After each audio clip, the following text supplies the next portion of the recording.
ओम शांति। ओम शांति। परम पिता परमात्मा शिव बाबा के हम बच्चे सभी आज ऑनलाइन जुड़े हुए हैं और ऑनलाइन द्वारा हम सब अनुभव आज शेयर करेंगे।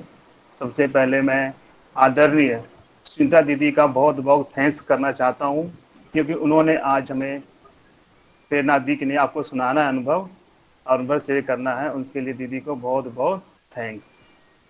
तो दीदी मुझे चांस दिया है सुनाने का, मौका दिया मैं, तो आज आप लोगों से मैं शेयर करूंगा।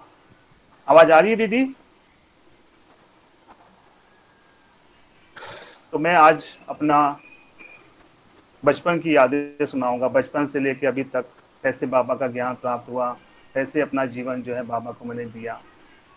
क्योंकि जो बच्चे बाबा के बने, क्यों बने, कैसे बने, कोई कारण होगा जी बाबा का बच्चा कोई बना है। तो कोई कारण होने से ही बाबा का बच्चा बनने के बाद ही आगे बढ़े हैं। आज मैं, जब मैं छोटा था, जो मुझे कुछ पता नहीं था बाबा का ज्ञान, क्योंकि हमारे जो संस्कार थे भक्ति भाव के संस्कार थे। हमने बचपन से ही भक्ति किया है। किसी ने पिछले जन्म करी है, किसी ने कब करी, हमने इस जन्म में भी भक्ति बहुत की है। क्योंकि हम, मुझे बाबा पूजा करना बहुत अच्छा लगता था। मैं हर रोज मंदिर जाना, शिव जी की पूजा करता था। मैं रोज जल चढ़ाना, दूध चढ़ाना, चंदन लगाना, बिलपत्र चढ़ाना, फूल चढ़ाना, रोज का मेरा नियम था। अब जाता था मंदिर जरूर, अच्छा लगता था, लेकिन संतुष्टि अंदर से ना होती कम थी। और मैं हनुमान जी को ही मानता था। आपने जानते होगे, जो दिल्ली में रहते हैं, जमुना बाजार में एक हनुमान जी का मंदिर है। जब मैं छोटा था, ज्ञान में आने से पहले, हर मंगलवार को हनुमान जी के मंदिर जाना था मेरे को। और वहां जाकर शाम को, और वहां जान भीड़ होती थी वहां पे, करीब मैं समझता हूँ 1 घंटे में नंबर आता था। लेकिन मेरा नियम था कि लाइन में जाऊंगा तो लाइन से ही जाऊंगा, बीच में नहीं घुसूंगा। कई भी भक्त जो थे वो लाइन से ही जाते थे अंदर, बीच में भी कई घुसते थे, लेकिन मेरा नियम था कि मैं लाइन से ही जाऊंगा, यहाँ भी मैं कोई ऐसा चीटिंग बाजी नहीं करूंगा। तो मैं हर मंगलवार को शाम को जाता था जमुना बाजार मंदिर, और हनुमान जी की पूजा करता था। हर मंगलवार को 11 बार हनुमान चालीसा पढ़ना। फिर एक सुंदर कांड होता है, वो करीब 1 घंटा लग जाते हैं पढ़ने में, उसको पढ़ना, प्रसाद चढ़ाना। फिर प्रसाद चढ़ाकर फिर 5-6 भिखारियों को खाना खिलाकर फिर मैं घर पहुंचता था। रात को 9 बजे, 9:30 बजे, 10 बजे घर पहुंचता था, और मैं 5-6 बजे जाता था। ये हर मंगलवार का नियम था, क्योंकि मुझे भक्ति करना अच्छा लगता था। और जहाँ भी कोई, दुर्गा जी को ही मानता था, जहाँ भी जागरण होता था, मान लो कोई दरियागंज में महावीर वाटिका है, वहाँ पे रानी सती दादी जी का जागरण होता था, श्याम खाटू बाबा का जागरण होता था। पर मैं हर बार हर प्रोग्राम जाता था, रात पूरी रात वहां रहता था, जागरण करता था, बहुत अच्छा लगता था। लेकिन फिर भी अंदर संतुष्टि नहीं होती थी। किसी से पूछो भगवान कौन है, तो कहते हैं भगवान एक है। पर भगवान एक है वो जानते नहीं है। कहते हैं कि भगवान जो है, भगवान का सब रूप अलग अलग है, लेकिन है भगवान एक। भगवान का किसी को पता नहीं, परिचय नहीं है।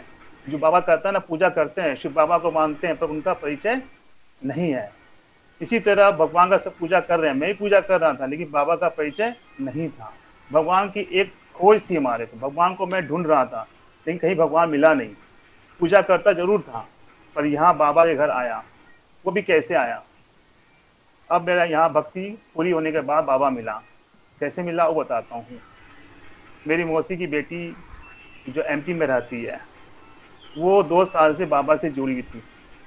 वो हमारे घर आई थी, मधुबन मधुबन से फिर वो आते थे।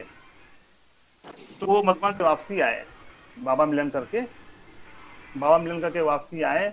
तो उन्होंने देखा कि हमारे घर की कुछ परिस्थिति ठीक नहीं है, क्योंकि पापा कुछ हमारे दिन करते थे, इसलिए परिस्थिति कुछ ऐसी थी। उन्होंने फिर क्या किया, बाबा का घर ढूंढा कि प्रजापिता ब्रह्मा कुमारी ईश्वरी विश्वविद्यालय कहाँ है, पर उनको कहीं नजर नहीं आया। फिर उन्होंने बहुत मेहनत करी, वो पोस्ट ऑफिस गए। पोस्ट ऑफिस जाने के बाद कृष्णा नगर आश्रम का एड्रेस ढूंढा। एड्रेस ढूंढने के बाद फिर हम सब वहाँ पे गए। पहले मम्मी गई, मुझे याद है वो दिन 17 नवंबर 1997, 1997। वो दिन मम्मी फर्स्ट बार बाबा के घर गई, मम्मी को बहुत अच्छा लगा। उसके बाद अगले दिन मैं भी गया, क्योंकि मम्मी जब वहाँ गई मम्मी को अच्छा लगा। मम्मी ने रात को बताया कि सोनू, जो मेरे घर का नाम सोनू है, तो मम्मी ने बताया सोनू तो वहाँ पे मैं एक आश्रम गई थी, वहाँ बहुत अच्छा लगा, वहाँ बहुत अच्छे गीत बज रहे थे, बहुत अच्छा बाबा का ज्ञान है, ब्रह्मा बाबा ने 12 ग्रुप किए, इस तरह से कुछ सुनाया। मैंने कहा चलो अच्छी जगह है, जाना चाहिए, देखना चाहिए। तो मैं 18 नवंबर 1997 को बाबा के घर गया शाम को। वहाँ गया तो मुझे बहुत अच्छी फीलिंग आई, बहुत अच्छा लगा। इतना अच्छा लगा मैं बता नहीं सकता।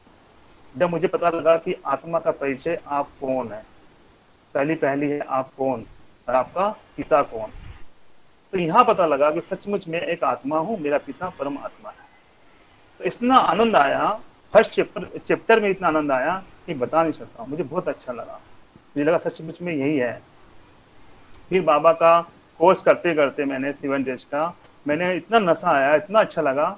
मैंने दीदी से कहा दीदी मुझे और सुनाओ और सुनाओ। दीदी कहती थी नहीं, आधा घंटा से ऊपर नहीं सुना सकते हम आपका कोर्स 7 डेज में पूरा करेंगे। तो मैंने दीदी से कहा दीदी 7 डेज में क्यों, 3 दिन में पूरा कर दो। कहते नहीं, हम 7 डेज में करेंगे क्योंकि नहीं हो पाएगा 3 दिन में। नहीं चलो ठीक है। मैंने देखो बाबा का नशा था, भगवान को ढूंढ रहा था, तो मैंने कोर्स करते करते ये ना प्याज लहसुन सब छोड़ दिया। कोर्स करते करते मेरे को मेहनत करनी नहीं पड़ी, क्योंकि बाबा ने कहा है कि प्याज जो है तामसिक भोजन है, प्याज नहीं खाना है। तो मैंने प्याज छोड़ दिया। फिर कोर्स पूरा करने के बाद मैंने बाजार का खाना पीना सब छोड़ दिया। मैंने कहा नहीं ये सब कुछ नहीं है, सब बेकार है ये सब। बाबा ने कहा पवित्र भोजन करना, जैसा अन्न वैसा मन। तो इस तरीके से मैंने फिर बाजार का खाना भी छोड़ दिया। फिर मैं रोज पर डे मुरली क्लास करने लग गया। 7 डेज का कोर्स पूरा करने के बाद तो उन्होंने कहा कि सुबह की क्लास जो है मुरली क्लास चलती है।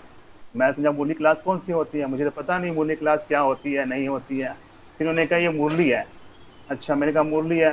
तो मुरली में जाता था, सुनता था, पर मुझे कुछ समझ में नहीं आता था ये मुरली है क्या ये। फिर धीरे धीरे बाबा के शब्द जो है वो बिल्कुल डिफरेंट थे, जैसे रूहानी है, सिकी लदा है, कई बातें बाबा के जो थे वो अलग अलग थे, जो मेरे समझ में कुछ आया नहीं। पर एक बात थी कि जब भी वहां सुनता था अच्छा लगता था, बैठना अच्छा लगता था, बाबा के गीत अच्छे लगते थे, मेडिटेशन करना अच्छा लगता था। पर मेरे को 1 साल तक कुछ समझ में नहीं आया, क्योंकि मैंने फिर नोट करता था, मुरली सुनता था, नोट करता था कि बाबा ने आज क्या क्या कहा है, ये शब्द क्या है नहीं है। फिर मैं मुरली के बाद जो है श्याम बिहारी भाई है उनसे पूछता था कि बाबा ने ये क्या कहा है, क्या सब मतलब होता है, क्यों बताते थे मेरे को, तब मुझे फिर जानकारी होती थी कि ये शब्द है। फिर वो कहीं मधुबन जाना है, मधुबन जाने वहाँ भगवान आते हैं। मैंने कहा भगवान आते हैं वहाँ पे। तो फिर मैंने नवंबर में ज्ञान में आया था, दादी जी ने कहा कि ये जो परिवार है, क्योंकि मैं मेरी मम्मी मेरी सिस्टर तीनों ज्ञान में साथ साथ निकले थे। तो दादी ने कहा कि यहाँ पे जो है 1 साल पहले मधुबन जाने का अलाउ नहीं है, पर आप लोगों ने पर डे क्लास करी है, पुरुषार्थ किया, मेहनत किया है, इसीलिए मैं आपको छुट्टी दे रही हूँ। फिर दादी जी ने मार्च में जो है हमें मधुबन भेज दिया। 98 में पहली बार बाबा मिलन बना के आया। जब मधुबन गया ऐसा लगा मैं कहाँ आ गया हूँ, कहाँ जन्नत मिल गई है, ऐसा था स्वर्ग में आ गया हूँ। इतना आनंद आया वहाँ पे। हम लोग गए, डायमंड हॉल में गया, मैंने कहा इतना बड़ा हॉल, इतना सुंदर। कहते वहाँ जाके ना कुछ आश्चर्य सा लगा, बहुत अच्छा लगा, मतलब कि सचमुच में कोई जगह है यहाँ पे।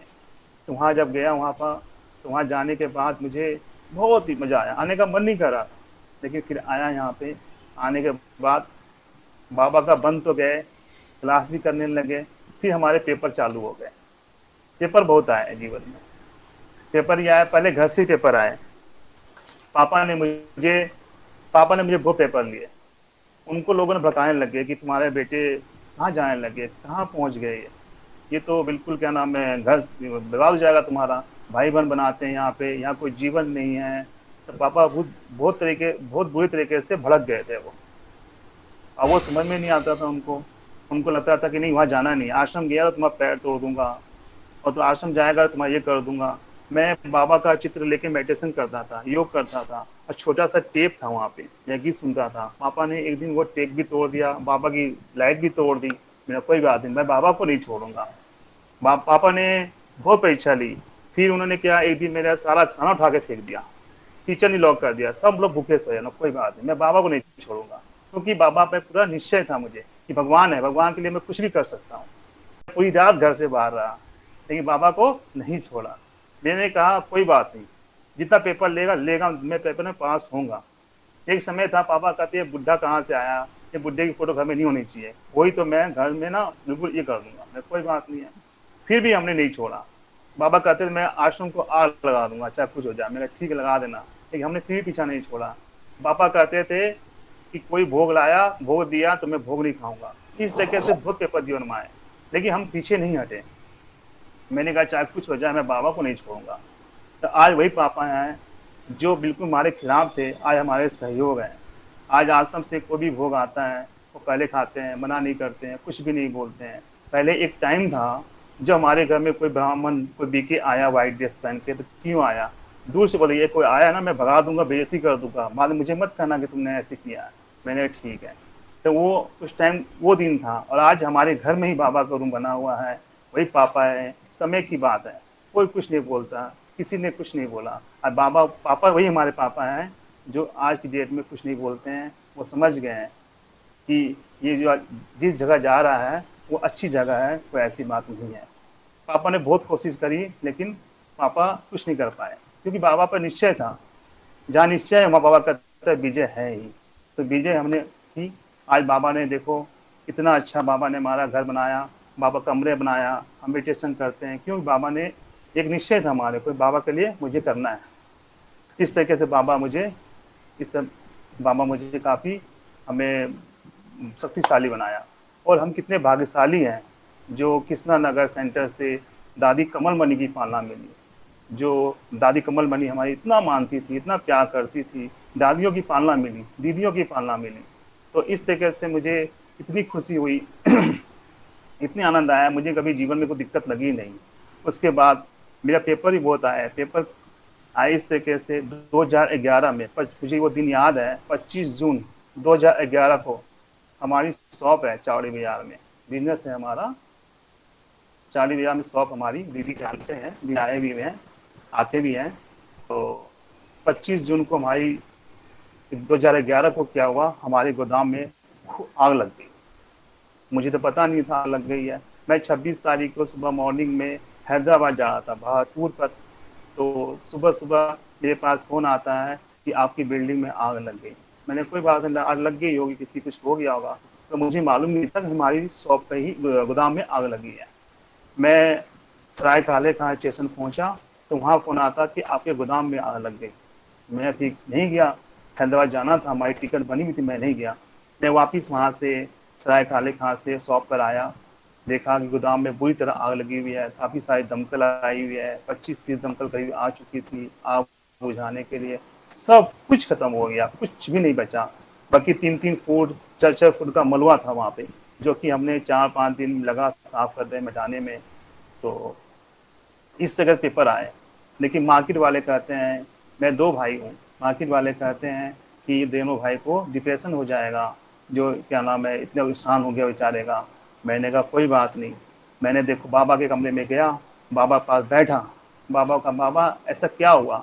बाबा ने एक ही जवाब दिया, बच्चे तुम्हारे पैर हाथ तो सही सलामत है ना, तुमने कमाया था फिर कमा लोगे, अगर पैर हाथ चले जाता, शरीर साथ नहीं देता, तुम क्या कर लेते।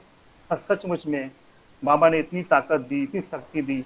इस जन्म में तो किसी का बुरा नहीं किया है, लेकिन पिछले जन्म में कुछ होगा हिसाब किताब, मुझे तो पता नहीं, बाबा को पता होगा। लेकिन बाबा बच्चों को हिम्मत बहुत देता है। तो इस तरीके से बाबा ने मुझे मदद करी।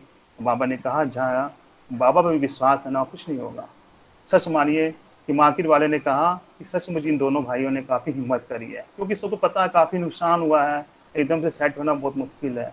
लेकिन हमने फिर भी मेहनत करी, बाबा पर निश्चय था, बाबा विश्वास था। बाबा ने 1 साल में ही इतनी मेहनत करने के बाद वो लगता है एक सपना हो गया। ये दुकान जली, एक सपना हुआ, सब कुछ जला, एक सपना लगता है, लेकिन वो सब बात भूल गया हूँ। और बाबा ने 1 साल के अंदर ही एक नई दुकान बाबा ने खरीद के दी। तो बाबा जो चाहेगा वो कर सकता है, लेकिन बाबा पर निश्चय होना चाहिए। जब तक निश्चय नहीं होगा हम कुछ नहीं कर सकते। इस तरीके से मेरी इतनी बाबा ने मदद करी। और सुनाता अनुभव, एक बार क्या हुआ, मैं शॉप पर गया था, होली का दिन था, 2015 की बात है, शायद 14-15 की बात है। आज जैसे होली था, होली के नेक्स्ट डे मैं शॉप पे गया, मैं और मेरे ब्रदर दोनों सब शॉप पर गए, स्कूटर पर गए। और स्कूटर पे जाने के बाद क्या हुआ, दुकान खोली। दुकान खोलने के बाद मेरे ब्रदर को चेस्ट में दर्द हुआ, तो ऊपर वो दुछत्ती एक होती है दुकान पे, वो जाके लेट गया। मैंने कहा क्या हुआ? कहता ऐसे ही चेस्ट में दर्द है। तो मैंने कहा ये भाई जो हमारा है, इसको बहुत हिम्मत वाला है, ये ऐसे लेटने वाला नहीं है, जरूर कोई दिक्कत इसको है। मैं गया ऊपर, कहा मेरे चेस्ट में तो बहुत दर्द हो रहा। तो बाबा ने ऐसे संकल्प दिया। मैं तुरंत जो है उसको भाई का, तू चल यहाँ पे रुक मत। मैंने दुकान छोड़ के स्टाफ के ऊपर भाई को बिठाया, और भैया को उस समय हार्ट अटैक आया था। तो बाबा की इतनी हिम्मत थी, ये बताता हूँ मैं आपको, कि मैं स्कूटर बिठाया और कहीं नहीं रुका, मैं सीधा कृष्णा नगर आया। भैया के दोनों हाथ पे हिल रहे थे, कांप रहे थे। मैंने भाई को कहा कि तेरे को कुछ नहीं होगा, बाबा पे निश्चय कर, और तुम कुछ भी हुआ मुझे पकड़ लेना पीछे से ऐसे, लेकिन तू गिरना मत, कुछ मत होना। मैं फटाफट जो स्कूटर से उठाया उनको, भाई को सीधा कृष्णा नगर हॉस्पिटल ले आया। हॉस्पिटल आने के बाद पता चला, डॉक्टर ने कहा कि इनको जो है अटैक आया हुआ, तो यहाँ पे इसका इलाज नहीं होगा, आपका इलाज जो है मैक्स ले जाओ इनको, इनकी हालत सीरियस है। मैंने कोई बात नहीं, थोड़ा मैं घबरा गया था, तो मैंने कहा कोई बात नहीं, कि मैं मैक्स ले गया उनको। मैक्स ले जाने के बाद बाबा देखो कैसे मदद करता है, वो सुनाता हूँ मैं आपको। कि मैक्स ले गया, मैक्स जाने के बाद वहाँ क्या हुआ, डॉक्टर वहाँ मिले। मैं घबरा गया था, 3-4 लोगों को फ़ोन भी किया, और कई लोग आए भी वहाँ पे। तो फिर मैंने मैक्स जाने के बाद डॉक्टर ने कहा इसको स्टेंट डलेगा। मैंने कहा मुझे तो कुछ पता नहीं है। ठीक है, जो भी अच्छा से अच्छा इलाज हो आप कर दीजिए। फिर मैंने अपने ताऊ जी को फ़ोन लगाया। बाबा कैसे मदद करता है, टच करता हूँ, बता रहा हूँ आपको मैं। मैक्स तो मैं ले गया, डॉक्टर के अंदर भी भाई चला गया। डॉक्टर ने कहा इसको स्टेंट डलेगा। मैं ठीक है कोई बात नहीं, आप देख लीजिए जैसा करना है। मेरे क्या संकल्प अचानक आया कि आप है ना अपने ताऊ जी से बात करो, किसी और से बात करो, अच्छा डॉक्टर मिल जाए कहीं। ऐसा नहीं, डॉक्टर कई होते हैं बिल बनाते हैं, लूटने लग जाते हैं। बाबा की मदद बता रहा हूँ मैं आपको, क्योंकि हमारे ताऊ जी है, रोहनी में रहते हैं। मैंने उनको फ़ोन लगाया, मैं ताऊ जी भैया को ऐसे ऐसे अटैक आया है, डॉक्टर कोई जान पहचान का यहाँ पे है क्या? वो कहते हैं हाँ है ना, एक डॉक्टर अपना ही जान पहचान का है, उससे बात कर। मैंने कहा ठीक है। मैंने डॉक्टर को फ़ोन लगाया, डॉक्टर कहता मैं यहीं पे हूँ। डॉक्टर क्या हुआ? मैंने कहा वो डॉक्टर उनके अंदर केस है, उनको अटैक आया है, स्टेंट डालने बोल रहे हैं। कहते तू वो केस नहीं यहाँ अपने पास दे दे, तो मेरे पास दे दे, मैं करूँगा इसका इलाज। तो डॉक्टर साहब, मैंने कहा वो तो दे नहीं रहा, मना कर रहा।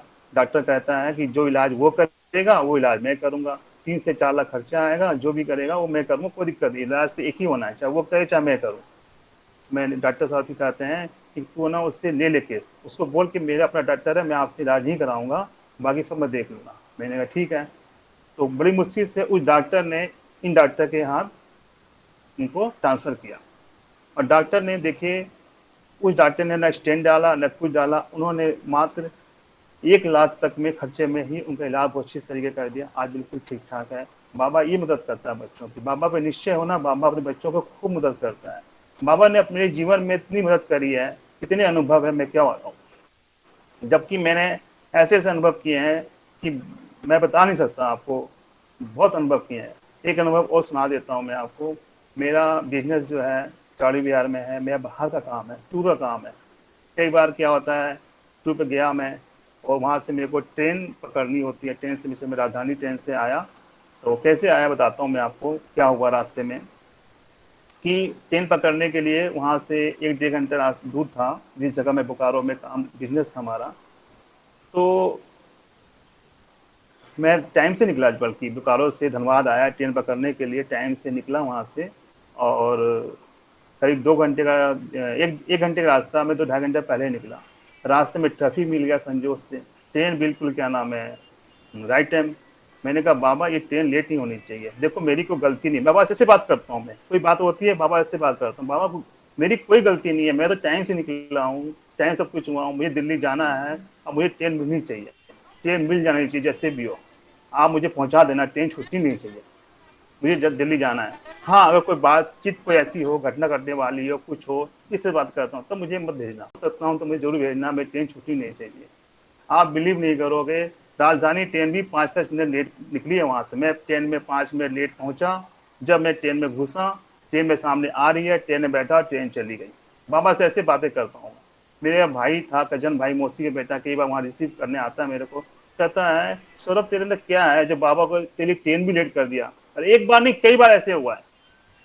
मैंने कहा भगवान का साथ है मेरा, भगवान से बात करता हूँ, क्योंकि मेरी गलती नहीं है। अगर मैं लेट निकलूंगा तब ना मुझे डर है, मैं तो टाइम से पहले निकला हूँ, टाइम निकला हूँ, रास्ते में क्या होगा नहीं होगा मुझे मालूम नहीं है, लेकिन बाबा ने मेरे को बहुत मदद करी है, बहुत, एक बार नहीं बहुत मदद करी है। और इस तरीके से बाबा का मदद मिली। और बाबा का नशा, जहाँ नशा रहेगा वहाँ कुछ भी दिक्कत नहीं है। और बाबा के घर आने के बाद बहुत कुछ सीखने को मिला। आज बाबा मुझे इतनी सेवा कराता है, पूछो मत। और फिर बाबा दिल्ली जोन में जो भी सेवा होती है, बड़ी सेवा होती है, उसमें भी बाबा ने मुझे चुना, और मैं उस हर सेवा में बड़ों के साथ होता हूँ। और इस तरह से हमारी दिल्ली की सेवा भी हो रही है। और इस तरीके से बाबा का प्यार मिलता है, बाबा की पालना मिल रही है, बड़ों का आशीर्वाद है, बड़ों का साथ है। इस तरीके से बाबा का चल रहा हूँ। टाइम भी हो गया है। और दीदी का भी बहुत स्नेह, हमारी सीता दीदी भी हमें बहुत कोऑपरेट करती है, और बार बार हमें हमें भी पालना देती है। हमें बहुत खुशी होती है, हमें बहुत अच्छा लगता है। इसी तरह से मैं आप सबसे मिला। ओम शांति। ओम शांति भाई जी। आपका ओम अनुभव शांति तो जी। बहुत निराले, सबके अनुभव यूनिक होते हैं। हर एक के अनुभव से कुछ ना कुछ सीखने को मिलता है। तो कैसी परिस्थितियां आई, आग भी लगी, सब कुछ हुआ है, बाबा कैसे कैसे आपके राइट हैंड बन करके खड़े रहे, कैसे बाबा ने अनुभव कराया, बीमारी भी आई और सब कुछ हुआ, लेकिन बाबा ने कैसे आपको वहां से निकाला। कितना अच्छा ये आपका अनुभव है। मुझे ऐसा लगता है सबको प्रेरणा मिली होगी कि बाबा को हर समय हम अपने साथ रखें, तो बाबा हर पल हमारी मदद करते हैं। बाबा इसीलिए बोलते हैं यूज मी, मेरे को यूज तो करके देखो। हम उनको यूज ही नहीं करते हैं, बस पुकारते रहते हैं। तो बाबा कहते हैं आप मेरे को यूज करो और देखो मैं आपके सब काम कैसे करता हूँ। तो ये भाई का अनुभव हमने सुना। तो भाई साहब आप बहुत बहुत थैंक्स। आप भाई जी आप अपना बाबा का रूम है, यहाँ बैठ के हम सभी यहाँ पे नीचे में आप बैठ के योग करते हैं, वर्षा करते हैं। हाँ अब ठीक है। ठीक ठीक आ गया। हाँ जी। देखा सभी ने बाबा का रूम। हाँ जी।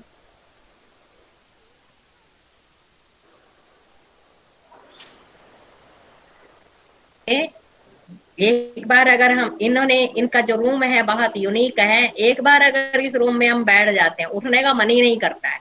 इतनी शांति और इतना जैसे वो प्यार भरा हुआ एटमॉस्फेयर है वहां पर। तो वो पिलर नहीं दिख रहे हैं भाई, अच्छे से दिखाओ। ये ऊपर पिरामिड बना हुआ है। हाँ हाँ हाँ। पिरामिड बना हुआ ऊपर, लाइट लगी हुई है पिरामिड में साइड में।